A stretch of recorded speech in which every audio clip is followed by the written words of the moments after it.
if the power goes out, usually what happens is the utility company shuts down all power lines due to the fact that there could be a power outage because of a power line being down.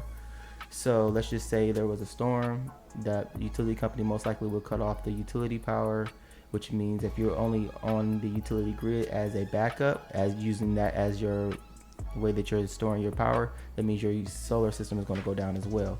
But if you have a battery backup system for your home alongside your solar system, you'll still have power as long as that battery is charged, and it's going to continue to charge up each and every day as long as that system is up and running. How long does it take to get a system up and running? So, for instance, the average system is installed within about 6 to 7 hours. There's going to be some downtime due to the fact that the utility company is not going to allow you to connect it today and turn it on today. Usually it takes about another 3 to 4 weeks after the system has already been installed to actually get it up and running. So you're going to find yourself another at least 30 days out to get your system up and running from the utility company.